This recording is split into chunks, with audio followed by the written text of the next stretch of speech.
Et le projet de Challonge, c'est le premier projet de repowering pour Boralex en France.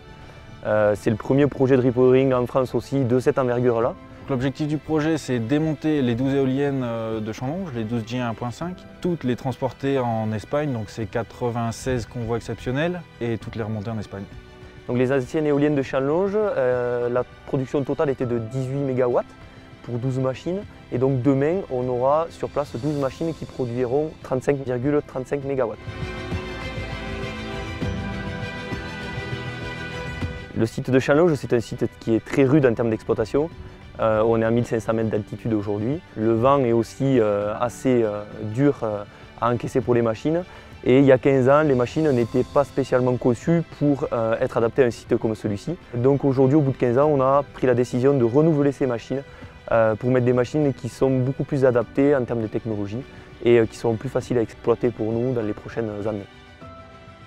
Aujourd'hui, le démantèlement d'une éolienne, c'est environ 2 jours de travail, 2 jours de grutage principal, mais on a aussi du travail annexe qui est le travail du désassemblage interne des machines, donc qui est fait par les équipes de SIDIS, et aussi l'évacuation des composants derrière une fois qu'ils sont posés au sol. Donc le démontage complet d'une machine dure environ entre 6 jours et 8 jours au total. Ça commence premièrement par étudier la machine, donc connaître le poids des pales, le poids des rotors, de la nacelle, de la tour. Savoir comment on va le démonter, quelle grue on doit utiliser, quel outil on doit acheter. Et il faut savoir aussi comment on décable la machine électriquement pour pouvoir après la remonter assez rapidement.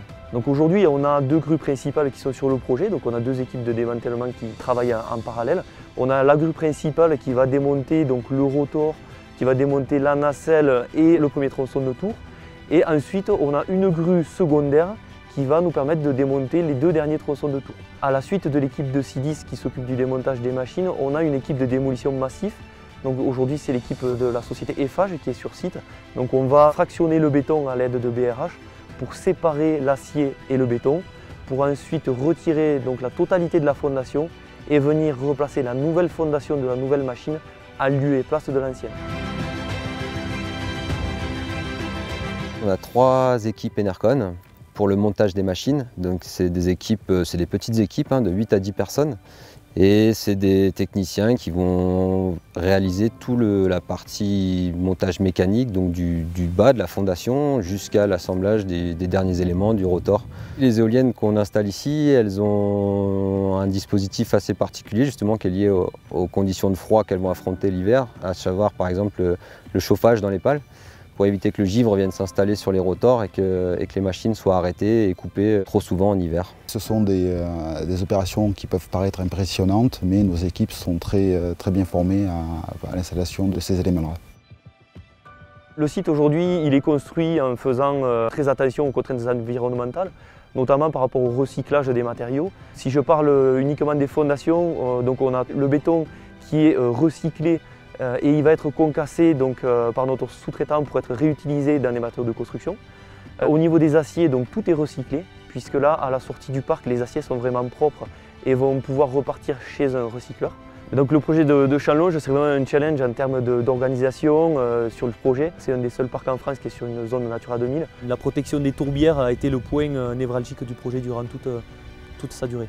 On est sur un site qui est très sensible du point de vue environnemental, parce que c'est un site qui recèle de ce qu'on appelle des micro-tourbières d'altitude, qui sont des habitats humides, particulièrement patrimoniaux, qui recèlent une espèce protégée qu'on appelle la Drosera rotundifolia.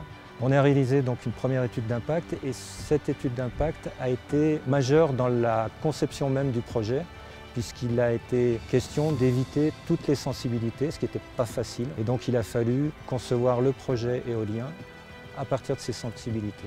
Des parcs éoliens peuvent être compatibles avec la biodiversité. Et le projet de Challonge, c'était une base de test pour nous. Ça va nous ouvrir l'horizon pour les futurs projets et pour les projets de repowering. Le repowering, ça va être le grand défi de demain dans l'éolien.